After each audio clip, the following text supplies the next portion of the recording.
the summer, our neighborhood finally makes good use of the flat white wall on the side of the big ugly post office that the government built years ago when it apparently anticipated that we would become a mail hub. The local community group, which is partially affiliated with both a church and a liquor store, bought a projector and shows family-friendly films by streaming the DVD onto that big ugly wall. The genius of this activity lies in the simple acronym BYOB. Adults bring drinks, the kids watch the movie, and then everyone stumbles home shambling drunk on a Thursday night. It's basically a mental holiday for the adults and the electronic babysitter for the kids, but it's also a great chance to drink, smoke, and chat with your neighbors, so I attend when I can.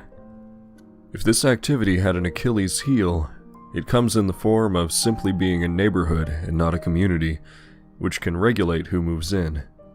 We had a couple from California move in a couple months ago. He, a skinny whitish nerd, and she being of olive complexion with dark eyes. They brought with them a tard, Gob Eel, who quickly makes himself known everywhere with his high-pitched voice. Gob Eel. His name is technically Gabriel.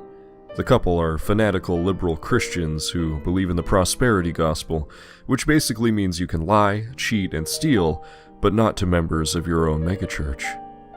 But he pronounces it something like Gob Eel. Seems to be a mixture of Downs, schizophrenia, and autism. He lives in his own little world, but he announces what is going on to himself in a stream of combined exclamations, Spanish, English, and Filipino with non-verbal syllables mixed in for punctuation. As an example, Gob Eel and his parents showed up to a community movie night last Thursday, and he immediately said, Don't ask me what it means. I don't think it means anything, other than a little tard song to say that he's excited about the movie, which no one but him cares about. But he doesn't know that, because in his tard world he is brilliant, since he knows only the tarded, being fully tarded is as brilliant as one can get. And everything he feels, thinks, or emotes is important and must be announced so that he knows it happened. Back in the cheap seats, where a group of us were sharing a case of the usual American sweet and urinary beer, no one really reacted. We mean well, us suburban types, and we figure that if Tard can enjoy the movie, we wish him and his parents well. We just want everyone to get along, have a good time, and then remember us when they need insurance, cable installation, or whatever it is we do. We live in small worlds, and have pretty much written off the rest of humanity to focus on our careers and keeping our children from taking drugs. The movie starts, something with Julia Roberts from a bootleg Blu-ray, and we focus on sotto voce comments about the film while keeping a half-lidded eye trained on our own Rugrats, who we hope will not do anything insane, criminal, or idiotic during this brief respite of alcohol and camaraderie. Everything is going fine until halfway through the fourth scene, a piercing and incredible loud voice pipes up. We all look at each other.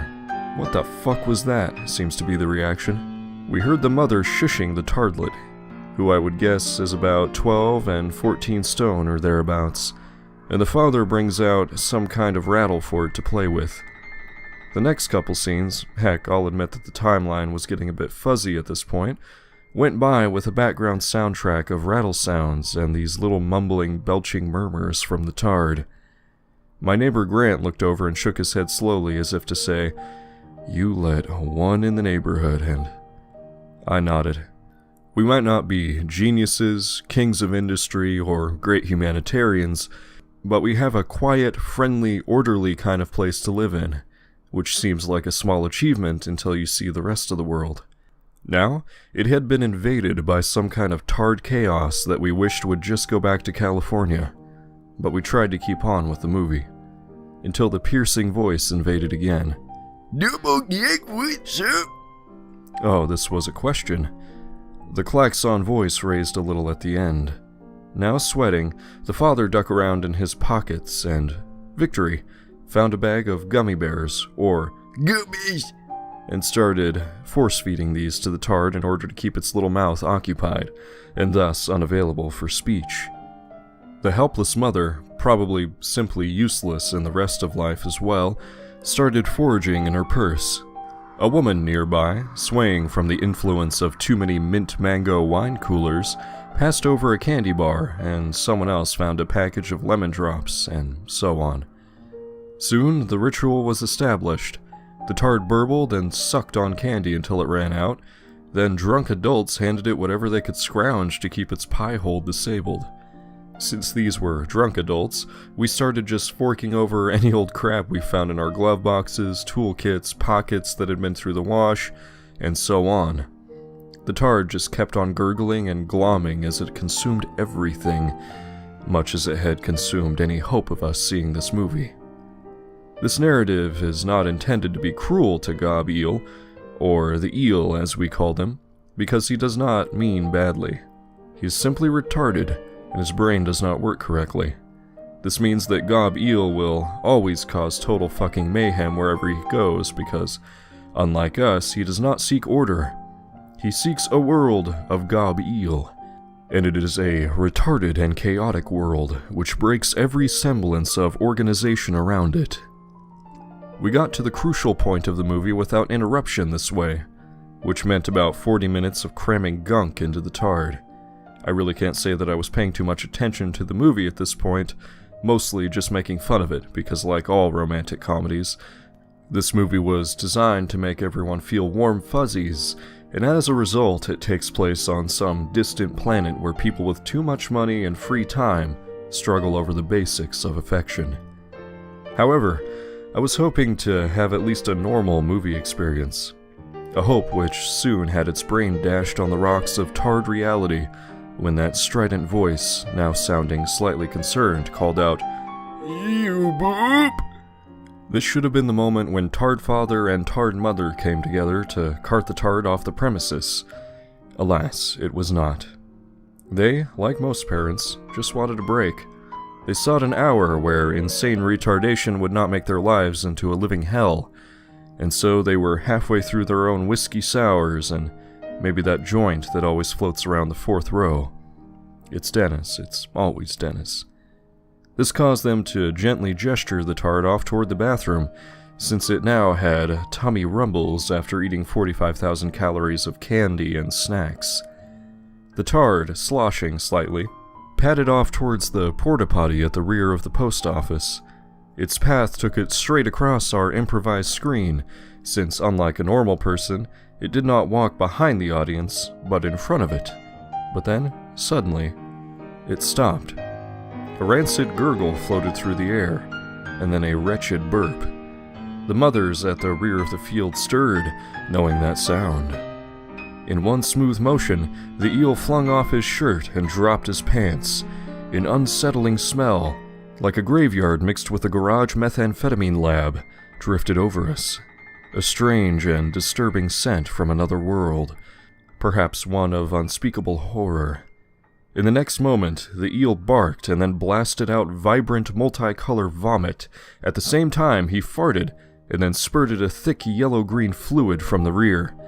The stench proves indescribable to this day, perhaps conjuring up visions of week-old cat food, feeding time at SeaWorld, the bulging diaper you run over in the Walmart parking lot, and a dumpster in the sun after a dozen birthday parties and cabbage peelers discharged into it. A wave of unwell and disturbed feces and vomit mowed us down in olfactory form, causing gagging among those of us who had unwisely guzzled too many of the watery, urinary beers that they sell in America. As Newton would tell us, for every action there is an equal and opposite reaction. Quite so. The reaction began with a small girl in the front row who, being in the splatter zone, promptly vomited herself and ran screaming from the field.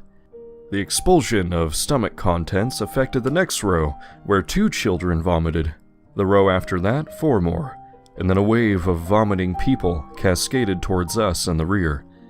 Grant took one look at me and hopped up out of his chair, bailing out in full panic mode while pulling his drunk wife Sandra, or Matilda, or something, after him. dodging the emesis exploding from people around us as the combined waft of diseased tarred feces, day-glow candy vomit. I fell over my folding chair chase, trying to escape the retching, and almost made it, gagging down my own rising gorge as the sights, sounds, and smells of regurgitation surrounded me. The tard, however, was feeling much better. Having voided itself of its unwisely consumed distractions, leaped up among us, streaked in the bright reds, yellows, pinks, and greens of garbage-tier candy, and danced naked among the convulsing movie patrons, like a satyr come to life in demonic lust for disorder. Chairs flipped, cars crashed into one another, and there was at least one fire. Community movie night was not only over, but dead for the foreseeable future. As we fled into the sheltering darkness of the night, away from the pooling indigestion and chaos, all we could hear was the siren song of doom through retardation, a piercing voice piping out into the night on a regular beat. Fate be muy go, as the eel danced his victory dance and sang his victory song amidst the cascade of disaster.